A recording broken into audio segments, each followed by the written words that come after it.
بسم الله الرحمن الرحيم. الحمد لله رب العالمين والعاقبة للمتقين والصلاة والسلام على شمس الهداية واليقين وعلى آله وأصحابه أجمعين. أما بعد، فقد قال الله تبارك وتعالى في القرآن الكريم: أعوذ بالله من الشيطان الرجيم. بسم الله الرحمن الرحيم. إن الله وملائكته يصلون على النبي يا أيها الذين آمنوا صلوا عليه وسلموا تسليما. اللهم صل على سيدنا محمد وعلى آل سيدنا محمد وبارك وسلم. اللهم صل على سيدنا محمد وعلى آل سيدنا محمد وبارك وسلم. اللهم صل على سيدنا محمد وعلى آل سيدنا محمد وبارك وسلم. محترم بزرگوں اور بھائیوں،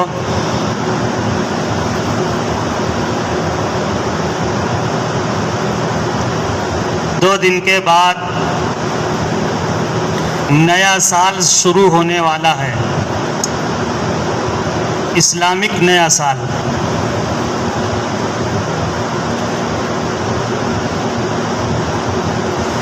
ایسا مہینہ شروع ہونے والا ہے کہ جس مہینے کو اللہ تبارک و تعالیٰ نے اپنا مہینہ فرمایا ہے.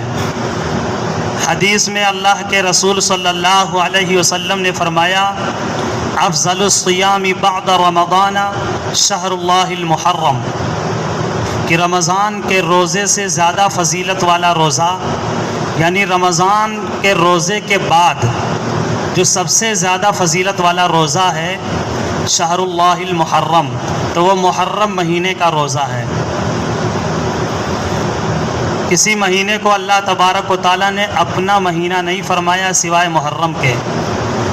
اللہ تبارک و تعالیٰ نے شہر اللہ فرمایا کہ یہ اللہ کا مہینہ ہے، میرا مہینہ ہے. اپنی نسبت کی ہے اس مہینے سے.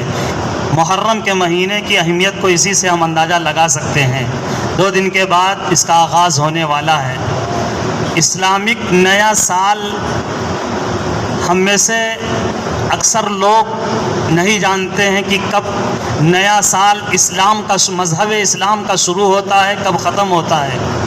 10% مشکل سے ملیں گے مسلمانوں میں سے جو جانتے ہوں یا روزانہ کی عربی تاریخ سے واقف ہوں کہ آج عربی کی اتنی تاریخ ہے، عربی کا کون سا مہینہ چل رہا ہے، اور کب عربی کا آخری مہینہ ہوگا، اور کب عربی کا نیا مہینہ نیا سال شروع ہوگا.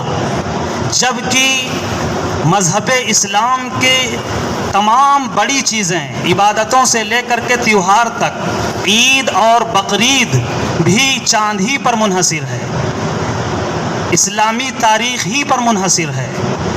اس کے علاوہ بہت سے مسئلے مسائل ہیں، زکوٰۃ کے مسائل ہیں، نماز کے مسائل ہیں، اور اسی طرح جو ہے عید اور بقرعید کے مسائل ہیں، روزے کے مسائل ہیں. ان تمام کا تعلق تاریخ سے ہے، یعنی اسلامی تاریخ سے ہے، اور اسی سے ہم بیزار ہیں، اس سے ہم دور ہیں. اللہ تبارک و تعالیٰ نے اسلامی کیلنڈر کا تذکرہ کیا ہے قرآن عظیم الشان میں. حیرت کی بات نہیں ہے، کیلنڈر کا ڈیٹ کا تذکرہ کیا ہے کہ اسلامی کیلنڈر کیا ہے. قرآن میں اللہ تبارک و تعالیٰ نے اس کی اہمیت کو بتایا ہے. آج ہم اس کی اہمیت کو جانتے ہی نہیں ہیں کہ ہمارا نیا سال کب شروع ہوتا ہے. اس کی تاریخ سے واقف نہیں ہوتے ہیں، اس کے مہینے سے تاریخ واقف نہیں ہوتے ہیں. ہم میں سے کتنے لوگ اللہ ماشاء اللہ چاہے کوئی نکل آئے کہ جو محرم سے لے کر کے ذی الحجہ تک 12 مہینے عربی کے سنا دے کہ 12 مہینوں کے نام کیا ہیں. بہت افسوسناک بات ہے کہ ہمارے مذہب اسلام کا مکمل حصہ جس مہینوں پر منحصر ہے، جس تاریخ پر معلق ہے، اسی تاریخ سے ہم ناواقف ہیں، اسی مہینے سے ہم بالکل غافل ہیں. اللہ تبارک و تعالی نے قرآن عظیم الشان میں اسلامی کیلنڈر کو بیان کیا، ان عدت الشہور عند اللہ 12 شہرا فی کتاب اللہ۔ اللہ تبارک و تعالی نے فرمایا کہ مہینوں کی تعداد 12 ہے، یہ قرآن میں اللہ نے فرمایا ہے کہ مہینوں کی تعداد 12 ہے۔ اور صحابہ کرام نے جب اللہ کے رسول صلی اللہ علیہ وسلم سے پوچھا تھا چاند کے بارے میں کہ یہ چاند کا کیا معاملہ ہے، 15 دن بدن بڑھتا جاتا ہے اور اس کی روشنی میں تیزی آتی جاتی ہے، چمکتا رہتا ہے، پھر 15 دن کے بعد دھیرے دھیرے اس کی روشنی میں ماند پڑ جاتی ہے اور کم ہوتی جاتی ہے اس کی روشنی، پھر ایسے ہی چاند 15 دن چمکتا ہے، 15 دن اس کی روشنی کم ہوتی ہے۔ تو چاند کے بارے میں صحابہ نے اللہ کے رسول صلی اللہ علیہ وسلم سے پوچھا تھا، وَيَسْأَلُونَكَ عَنِ الْأَهِلَّةِ۔ اللہ تبارک و تعالیٰ نے محبوب نبی سے فرمایا کہ آپ سے لوگ پوچھ رہے ہیں چاند کے بارے میں، عَنِ الْأَهِلَّةِ قُلْ هِيَ مَوَاقِيتُ لِلنَّاسِ، یہ انسانوں کے کیلنڈر کے لیے ہے چاند، انسانوں کے ڈیٹ جاننے کے لیے ہے چاند، یہ قرآن میں اللہ نے فرمایا۔ تو کیلنڈر کا اور ڈیٹ کا، مہینے کا، تاریخ کی اہمیت کا اندازہ لگا سکتے ہیں کہ اللہ تبارک و تعالیٰ نے تفصیل کے ساتھ قرآن عظیم الشان میں بیان فرمایا۔ 2 دن کے بعد ہمارا نیا سال شروع ہوگا انشاءاللہ، محرم میں ہم قدم رکھیں گے، محرم کا آغاز ہوگا، اور اس محرم کا، جس محرم کو اللہ نے اپنا مہینہ فرمایا ہے کہ اللہ کا مہینہ محرم ہے، وہ محرم کا مہینہ شروع ہوگا کہ جس محرم میں بہت سی تاریخی واقعات پیش آئے ہیں، بہت سی تاریخی واقعات۔ کربلا کا سانحہ تو یہ بہت بعد کا واقعہ ہے، اس سے پہلے بھی حضرت آدم علیہ السلام کے دور سے لے کر کے کئی ہزار سال تک پہلی قوموں اور امتوں کے درمیان بھی بہت سے واقعات پیش آئے ہیں جو محرم کے مہینے میں پیش آئے ہیں۔ نیا سال شروع ہونے پہ ہمیں کرنا کیا چاہیے؟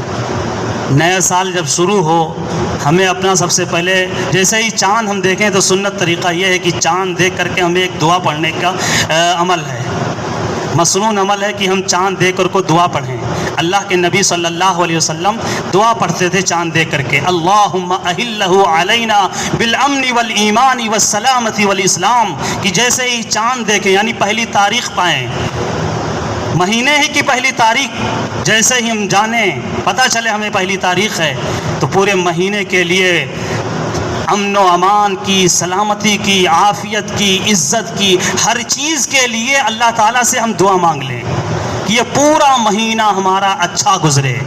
جب چاند سال کا ہم پہلا چاند دیکھیں تو ہر حال میں دعا پڑھیں اور ضرور دعا اللہ سے مانگیں کہ اللہ تعالیٰ پورا سال ہمارے لیے عافیت کا، ہمارے لیے عزت کا، ہمارے لیے سکون کا، ہمارے لیے اعمال کا، ہمارے لیے ایمان کا، ہمارے لیے سلامتی کا اور امن و امان کا، اللہ تعالیٰ پورا سال ہمارے لیے مقدر فرما دے۔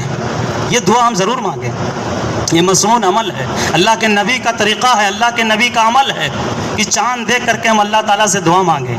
خاص کر کے جب نیا سال ہمارا شروع ہونے والا ہے 2 دن کے بعد، تو ہم پورے سال کا محاسبہ بھی کر لیں، غور کریں۔ یہ ہمارے بڑوں کا طریقہ ہے، ہمارے بڑوں کا طریقہ تو یہاں تک ہے کہ جب دن گزار لیتے تھے، جب سونے کے وقت بستر پہ جاتے تھے تو پورے دن کا محاسبہ کرتے تھے، پورے دن پر اپنی نظریں ڈالتے تھے کہ آج ہم نے پورے دن اچھا کام کون سا کیا ہے، برا کام کون سا کیا ہے۔ اگر اچھا کام زیادہ ہوتا تھا تو اللہ کا شکریہ ادا کرتے تھے اور اللہ سے توفیق مانگتے تھے کہ اور اچھا ہم کام کرتے رہیں، اور اگر کوئی برا کام ہو جاتا تھا دن میں، کوئی گناہ ہو جاتا تھا، تو اللہ تعالیٰ سے سچے دل سے رو کر کے گناہ کی معافی مانگ لیتے تھے۔ یہ پورے دن کا معاملہ صاف کر لیا کرتے تھے ہمارے اکابر، ہمارے بڑے بزرگان دین۔ ہمیں تو کم سے کم سال میں تو ضرور اپنا محاسبہ کرنا چاہیے کہ پورا سال 1445 یہ جو گزرے گا، 1446 ہجری میں ہم قدم رکھیں گے، 1445 ہجری اس پورے سال میں ہم نے کون سا اچھا کام کیا ہے، کون سی بھلائی والا کام کیا ہے، کون سے سماجک والا کام کیا ہے، کون سا رفاہی کام ہم نے کیا ہے، ہماری ذات سے کتنے لوگوں کو فائدہ پہنچا ہے، ہماری ذات سے کتنے لوگوں کو سکون ملا ہے، ہم نے کس کا خیال کیا ہے، ہم نے کس کی خدمت کی ہے، ہر اعتبار سے، ہر پہلو سے، ہر معاملات اور ہر زندگی کے ہر موڑ پہ ہم سوچیں اور غور کریں کہ پورے سال ہم نے کون سا اچھا کام کیا ہے۔ اچھا کام ہم جب غور کر لیں کہ ہمارا یہ اچھا کام ہوا ہے تو اللہ کا شکریہ ادا کرتے ہوئے اس پر ہم پابندی سے جمے رہیں، وہ اچھا کام کرتے ہی رہیں اور مزید اچھا کام کرنے کی پورے سال کوشش کریں۔ پورے سال غور کریں، پورے سال ہم سے غلط کیا ہوا، ہم سے گناہ کیا ہوا، ہم سے غلطی کہاں ہوئی ہے، ہم سے چوک کہاں ہو گئی ہے، ہم سے ہماری وجہ سے بدامنی کیسے پھیل گئی، ہماری وجہ سے گھر میں ماحول کیسے خراب ہو گیا تھا۔ تمام طرح سے ہم تجزیہ کریں، غور کریں اپنے تعلق سے پورے سال، اور جو چیزیں ہیں، جو گناہ ہیں، جو غلطیاں ہیں، ان غلطیوں کو چھوڑ دیں۔ جو گناہ ہیں اللہ سے معافی مانگ لیں اور وعدہ کریں اللہ تعالیٰ سے کہ آنے والا سال، اس سال میں ہم وہ گناہ ریپیٹ نہیں کریں گے، وہ گناہ ہم پھر سے نہیں دہرائیں گے، ان گناہوں کو اب بالکل ہم چھوڑ دیں گے، اور آنے والے سال میں 1446 ہجری کا سال جو ہوگا وہ ان گناہوں سے بالکل پاک اور صاف ہوگا۔ اللہ تبارک و تعالی ہم سب کو کہنے سننے سے کہیں زیادہ عمل کی توفیق نصیب فرمائے۔ اصل موضوع یہ چل رہا تھا گزشتہ جمعے جو موضوع تھا، ان اللہ و ملائکتہ یصلون علی النبی۔ اللہ تبارک و تعالیٰ نے قرآن عظیم الشان میں اس آیت کریمہ میں اپنے محبوب نبی کے تعلق سے کتنی بڑی بات فرمائی ہے کہ اللہ اور اس کے فرشتے نبی پر درود بھیجتے ہیں۔ یا ایھا الذین آمنوا صلوا علیہ وسلموا تسلیما، کیا ہے ایمان والو، یہ میرا طریقہ ہے، فرشتوں کا طریقہ ہے، لہذا میرا حکم ہے ایمان والو کہ تم بھی نبی پر درود و سلام بھیجو۔ اللہ کی رحمت حضور اکرم صلی اللہ علیہ وسلم پر اور آپ کی امت پر مسلسل نازل ہو رہی ہے۔ کسی لمحہ، کوئی گھڑی، کوئی سا سیکنڈ، منٹ انقطاع نہیں ہے اللہ کی رحمت میں۔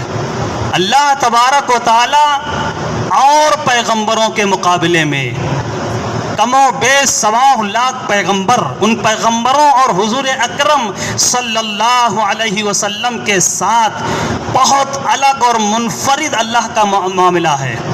ایک الگ اللہ کا انداز ہے اپنے خاص نبی پر، حضور صلی اللہ علیہ وسلم کے ساتھ اللہ کا۔ اسی لیے حضور اللہ تبارک و تعالی نے اپنے پورے نظام کو نبی پر تبدیل کر دیا۔ جو اللہ کا ایک نظام چل رہا تھا دوسرے پیغمبروں کے ساتھ، دوسری امتوں کے ساتھ، دوسری قوموں کے ساتھ، وہ نظام الہی بدل گیا، سب مکمل تبدیل ہو گیا حضور اکرم صلی اللہ علیہ وسلم پر، اور ایسا انقلاب آ گیا کہ پوری دنیا نے اس انقلاب کو محسوس کیا کہ جب حضور صلی اللہ علیہ وسلم دنیا میں تشریف لائے ہیں تو یہ بدلاؤ آیا ہے اور یہ چینجنگ آئی ہے۔ غیر مسلموں نے، ہزاروں غیر مسلموں دانشوروں نے حضور اکرم صلی اللہ علیہ وسلم کی زندگی کی تجزیہ کیا ہے، ہر پہلو سے غور کیا ہے، اور اس چیز کو انہوں نے اجاگر کیا ہے، لکھا ہے اپنی کتابوں میں کہ حضور صلی اللہ علیہ وسلم سے، یعنی محمد صاحب کے ذریعے سے یہ کام ہوا، یہ ہوا تمام وغیرہ وغیرہ۔ اللہ کے رسول صلی اللہ علیہ وسلم کے ساتھ اللہ کا جو نظام رہا دوسرے پیغمبروں سے بالکل جدا رہا۔ معجزہ ہی دیکھ لیں، پہلے پیغمبروں کو بھی اللہ تبارک و تعالیٰ نے معجزہ دیا، حضور اکرم صلی اللہ علیہ وسلم کو بھی اللہ تبارک و تعالیٰ کی جانب سے معجزہ ملا۔ ان کے زمانے کے ساتھ جیسا جو زمانہ جس کا چل رہا تھا اس زمانے کے اعتبار سے پیغمبروں کو معجزہ ملا۔ حضرت موسیٰ علیہ السلام کے زمانے میں جادوگری کا ماحول بہت عروج پر تھا، بہت بڑے بڑے جادوگر تھے، جادو کے ذریعے سے بڑے بڑے لوگوں کو جو ہے بہکاتے تھے، مائل کرتے تھے، بڑا کام کرتے تھے جادو کے ذریعے سے، لوگ جادو کی طرف مائل تھے، بڑے بڑے جادوگر تھے، جادوگری عروج پر تھی۔ اللہ تبارک و تعالیٰ نے حضرت موسیٰ علیہ السلام کو بھی جو معجزہ دیا وہ جادو ہی کے تعلق سے، جادو ہی کے جیسا تھا۔ دو معجزہ حضرت موسیٰ علیہ السلام کو ملا، سارے جادوگر فیل ہو گئے ان دو معجزے کے آگے۔ اللہ کی ان دو عنایات کے ذریعے سے سارے جادوگر فیل ہو گئے، بہت سے جادوگر مسلمان بھی ہو گئے متاثر ہو کر کے۔ یہ تو ہماری جادوگری سے بھی زیادہ جو ہے پیغمبر کا یہ ہے کام۔ حضرت موسیٰ علیہ السلام اپنے ہاتھ کو، ایک ہاتھ کو بائیں ہاتھ کے بغل میں لے جایا کرتے تھے اس طرح سے، اور ہاتھ نکالتے تھے تو ہائی لوجن جیسی لائٹ جلتی تھی، ہاتھ اجالا ہو جاتا تھا، اتنی روشنی اس ہاتھ سے پھوٹتی تھی کہ لوگ حیران ہو جاتے تھے، اور جب بند کرنا، آف کرنا ہوتا تھا اس ہاتھ کی بجلی کو تو پھر بائیں، پھر اسی طرح لے جاتے تھے پہلو میں اور پھر نکالتے تھے تو پھر ختم ہو جاتی تھی روشنی اس ہاتھ کی۔ یہ معجزہ حضرت موسیٰ علیہ السلام کو ملا تھا۔ ایک اور معجزہ اللہ تبارک و تعالیٰ نے عطا فرمایا تھا کہ اپنی لاٹھی، ہر وقت لاٹھی لے کر کے چلتے تھے، لاٹھی پھینک دیتے تھے تو وہ لاٹھی بہت خطرناک اژدہا سانپ بچ جایا کرتی تھی، بہت خطرناک قسم کا اژدہا، لوگ ڈر جاتے تھے سانپ دیکھ کر کے، اژدہا دیکھ کر کے، وہ لاٹھی بن جایا کرتی تھی۔ تو یہ جادو ہی جیسا جو ہے اللہ تبارک و تعالیٰ نے معجزہ بھی حضرت موسیٰ علیہ السلام کو نوازا تھا۔ بہت سے جادوگر مسلمان بھی ہو گئے تھے متاثر ہو کر کے۔ حضرت عیسیٰ علیہ السلام کے زمانے میں میڈیکل بہت عروج پر تھا، بہت میڈیکل بہت عروج پر، دوائیں ایک سے ایک قسم کی، ایک سے ایک جڑی بوٹیاں کھاتے تھے، شفا یاب ہوتے تھے، صحت یاب ہوتے تھے، ٹھیک ہوتے تھے۔ اللہ تبارک و تعالیٰ نے اپنے محبوب نبی کو ایسا میڈیکل دیا کہ سارے ڈاکٹر فیل ہو گئے پیغمبر کے اس علاج کے آگے۔ وَأُبْرِئُ الْأَكْمَحَ وَالْأَبْرَصَ وَأُحْيِي الْمَوْتَى بِإِذْنِ اللَّهِ۔ اللہ تبارک و تعالیٰ نے قرآن عظیم الشان میں بیان فرمایا حضرت عیسیٰ علیہ السلام کے تعلق سے کہ حضرت عیسیٰ علیہ السلام وَأُبْرِئُ الْأَكْمَحَ وَالْأَبْرَصَ، جو بالکل برس زدہ ہوتے تھے، جن کا جسم پورا سفید ہو جایا کرتا تھا، اور جو بالکل نابینا ہوتے تھے، اندھے ہوتے تھے، حضرت موسیٰ علیہ السلام بالکل معمولی وقت میں، لمحوں میں ان کو ٹھیک کر دیتے تھے، وہ سب صحت یاب ہو جاتے تھے، ان کے جسموں کے کھال کا رنگ ٹھیک ہو جایا کرتا تھا۔ وَأُحْيِي الْمَوْتَى بِإِذْنِ اللَّهِ، اس میڈیکل کے آگے دنیا کے سارے ڈاکٹر قیامت تک پھیل رہیں گے کہ جو مر گیا اس کو بھی زندہ کر دیتے تھے حضرت عیسیٰ علیہ السلام۔ مرنے کے بعد دنیا کا کوئی ڈاکٹر زندہ نہیں کر سکتا ہے، زندگی نہیں دے سکتا ہے، لیکن ایسا معجزہ حضرت عیسیٰ علیہ السلام کو اللہ تبارک و تعالیٰ نے عطا فرمایا تھا کہ اگر کوئی مر جاتا تھا اس کو بھی وَأُحْيِي الْمَوْتَى بِإِذْنِ اللَّهِ، اللہ کے حکم سے کہتے تھے قُم بِإِذْنِ اللَّهِ، کھڑا ہو جا اللہ کے حکم سے۔ وہ کہنا تھا حضرت عیسیٰ علیہ السلام کا کہ وہ اللہ کا نام لیتے ہوئے کھڑا ہو جاتا تھا مردہ تھوڑی دیر کے لیے، پھر بعد میں مر جاتا تھا وہ۔ یہ ایسا معجزہ حضرت عیسیٰ علیہ السلام کو اللہ نے نوازا تھا۔ قربان جائے حضور اکرم صلی اللہ علیہ وسلم کو جو معجزات اللہ تبارک و تعالیٰ نے عطا فرمائے، وہ ایسے معجزات کہ سارے معجزات ایک طرف، لیکن محبوب نبی کے معجزات ایک طرف۔ قرآن کا معجزہ جو اللہ تبارک و تعالیٰ نے محبوب نبی کو نوازا ہے قرآن کی شکل میں، اس معجزے کی کوئی مثال نہیں، اس معجزے کی کوئی برابری نہیں کر سکتا۔ عربوں میں اپنی زبان پر فخر تھا کہ ہم بہت بہترین لینگویج کے مالک ہیں، ہماری زبان بہت فصیح و بلیغ ہے۔ بڑے بڑے میلے ان کے جو لگتے تھے، اوقاس جیسے میلے لگتے تھے مدینہ میں، اس میلے میں شعر و شاعری کا اور مشاعرے کا ماحول گرم ہوتا تھا۔ عرب کے لوگ اپنی زبان، اپنی ادب اور اپنی جو ہے فصاحت و بلاغت کو پیش کرتے تھے، آئے کوئی ہمارا مقابلہ کرے، کس قدر فصیح و بلیغ ہم کلام کر رہے ہیں، ہم باتیں کر رہے ہیں، ہم بول رہے ہیں، ہماری بول کا کوئی آ کر مقابلہ کرے۔ دوسرے لوگوں کو چیلنج کرتے تھے اور ان کو نام دیتے تھے عجمی، کہ ہمارے علاوہ جتنے لوگ ہیں وہ گونگے ہیں، ان کو بولنے کی کوئی صلاحیت نہیں ہے، وہ بول ہی نہیں کر سکتے ہیں، ان کو بولنے کی قدرت ہی نہیں ہے، ان کو بولنے کی کوئی ڈھنگ اور طریقہ ہی نہیں ہے۔ وہ اپنی بولی کے آگے، اپنی زبان کے آگے دوسروں کو گونگا کہتے تھے، عجمی کہتے تھے عربی لوگ۔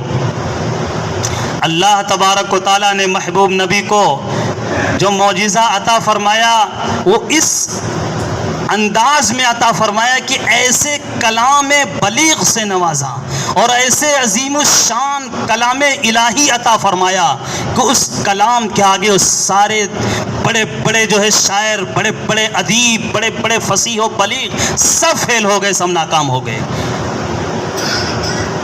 دن میں دشمنی کرتے تھے، مخالفت کرتے تھے، لیکن اس کلام کا اثر تھا کہ رات میں چپکے سے جا کر کے کھڑے ہوتے تھے، اور کوئی مسلمان صحابی قرآن پڑھ رہا ہوتا تھا تہجد کی نماز میں تو غور کر کے سنا کرتے تھے کہ بڑا اچھا لگ رہا ہے، ایسا کلام تو ہم کبھی نہ کبھی سنے ہیں اور نہ ہم کبھی پیش کر سکتے ہیں۔ یہی نہیں، اللہ تبارک و تعالیٰ نے محبوب نبی سے چیلنج بھی کروایا کہ یہ جو کلام آپ کو عطا کیا گیا ہے، کلام الہی سے جو نوازا گیا ہے، اگر ان کو بہت فخر ہے اپنی زبان پر، اپنی کلام پر، اپنی قدرت پر، تو اس کلام الہی کا مقابلہ کریں، قرآن کا مقابلہ کریں، قرآن کی آیتوں کا مقابلہ کریں، قرآن کی سورتوں کا مقابلہ کریں، سب اکٹھے ہو کر کے مقابلہ کریں، قرآن کی سورتوں کا جواب دیں۔ قل لئن اجتمعت الانس والجن على ان يأتوا بمثل هذا القرآن لا يأتون بمثله ولو كان بعضهم لبعض ظهيرا۔ یہ قرآن کا چیلنج اللہ تبارک و تعالیٰ نے محبوب نبی کے ذریعے سے مقابلے کی دعوت دی، آئے مقابل میں اور پیش کریں اپنا کلام، جو اپنے آپ کو اپنے کلام پر بڑا فخر کرتے ہیں، قرآن جیسا کلام لا کر کے دکھائیں۔ آخر میں چیلنج ہوا کہ اگر پورا قرآن کا مقابلہ نہیں کر سکتے ہیں تو کسی ایک سورت کا مقابلہ کریں، قرآن کی ایک سورت کا بھی مقابلہ نہیں کر سکتے ہیں تو کسی ایک آیت کا مقابلہ کریں۔ لیکن انسان اور جنات سب اکٹھے، سب کے لیے چیلنج برابر تھا، کسی کی طرف سے کوئی جواب نہیں بن پڑا، کوئی جواب نہیں دے پایا کہ ایک آیت ہی بنا کر کے پیش کر دے، ایک سورت ہی بنا کر پیش کر دے۔ بہت بڑا چیلنج۔ اور یہ قرآن کا جو معجزہ اللہ تبارک و تعالیٰ نے محبوب نبی کو عطا فرمایا ہے، یہ قرآن جیسا اترا ہے، جیسا نازل ہوا ہے، آج تک قرآن محفوظ ہے۔ یہ معجزہ ہے، دائمی معجزہ اس کو کہہ لیا جائے، نبی کا دائمی معجزہ۔ بہت سی کتابیں پہلے پیغمبروں کو دی گئی، لیکن کوئی کتاب صحیح سلامت محفوظ موجود نہیں ہے، سب میں تحریف رد و بدل کر دیا گیا، بہت سے صحیفے اترے نازل ہوئے، لیکن ان صحیفوں کا بھی کوئی حال اچھا نہیں ہے۔ لیکن قرآن جیسے اترا تھا آج تک قرآن موجود ہے، نہ قرآن کی ادائیگی میں کوئی فرق آیا ہے، نہ قرآن کے الفاظ میں کوئی فرق آیا ہے، نہ قرآن کی تفسیر میں کوئی فرق آیا ہے، نہ قرآن کے معارف میں کوئی فرق آیا ہے، کوئی بدل نہیں سکتا ہے قرآن کے تمام طرح سے، ہر پہلو سے قرآن کو کوئی بدل ہی نہیں سکتا۔ یہ اللہ کے نبی کا ایک بہت بڑا عظیم الشان معجزہ ہے قرآن کے شکل میں۔ اسی طرح حدیث کی شکل میں اللہ کے نبی کا بہت بڑا معجزہ ہے۔ احادیث بھی اللہ کے رسول صلی اللہ علیہ وسلم کی مکمل محفوظ ہیں، اور ہر زمانے میں حدیث کی کتابیں موجود رہی ہیں، حدیث کو بھی کوئی ختم نہیں کر سکتا۔ یہ ایسا اللہ کی طرف سے عطیہ ہے، اللہ کی طرف سے نوازش ہے محبوب نبی کے لیے کہ اللہ کے رسول صلی اللہ علیہ وسلم کی ایک ایک ادائیں محفوظ ہیں، کیفیات نبوی تک محفوظ ہیں کہ اللہ کے نبی کی کیفیت فلاں موقع پر کیسی تھی، چہرے کا رنگ کیسا تھا، فلاں عمل کیسا تھا۔ اللہ کے نبی صلی اللہ علیہ وسلم کوئی بات ارشاد فرما رہے ہیں، اس موقع پر اللہ کے نبی کا کیا عمل تھا۔ ایک حدیث پڑھی جاتی ہے، حدیث تمر، اس حدیث کا نام ہے حدیث تمر۔ جو عالم کا کورس کرتے ہیں، جب آخری دورے میں جب حدیث کا دور چلتا ہے تو اس دور میں ایک حدیث آتی ہے حدیث تمر۔ اللہ کے نبی صلی اللہ علیہ وسلم نے اس موقع پر جب یہ فرمایا تھا تو کھجور کھلایا تھا اور پانی پلایا تھا۔ آج تک یہ عمل چل رہا ہے۔ ہر استاد اپنے شاگرد کو جب یہ حدیث پڑھاتا ہے، اللہ کے نبی صلی اللہ علیہ وسلم کی یہ بات جب منتقل کرتا ہے تو وہ بھی یہی عمل دہراتا ہے، کھجور کھلاتا ہے، پانی پلاتا ہے۔ بھلے شاگرد کتنے ہی ہوں، کتنے ہزار کی تعداد میں پڑھنے والے شاگرد موجود ہوں، لیکن سب کو کھجور کھلایا جاتا ہے، پانی۔ اللہ کے نبی کی ایک ایک ادائیں محفوظ ہیں حدیث کی شکل میں، اور کوئی کبھی ختم۔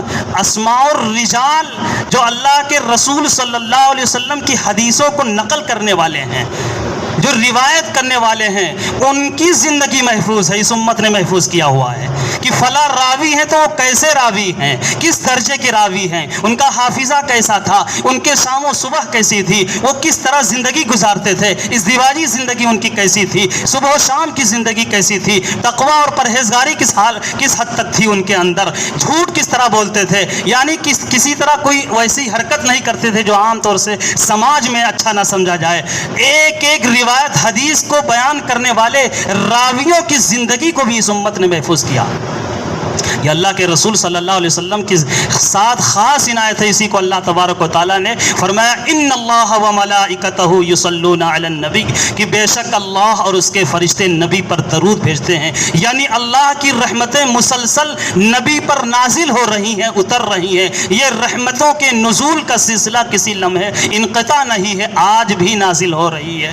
اللہ کی رحمت اور فرشتے رحمت کی دعائیں مانگ رہے ہیں۔ اللہ تبارک و تعالیٰ نے ایمان والوں سے فرمایا کہ اے ایمان والو یا ایھا الذین آمنو صلوا علیہ وسلموا تسلیما، تم بھی نبی پر درود و سلام بھیجو۔ اللہ تبارک و تعالی ہم سب کو کہنے سننے سے کہیں زیادہ عمل کی توفیق نصیب فرمائے، آمین وآخر دعوانا۔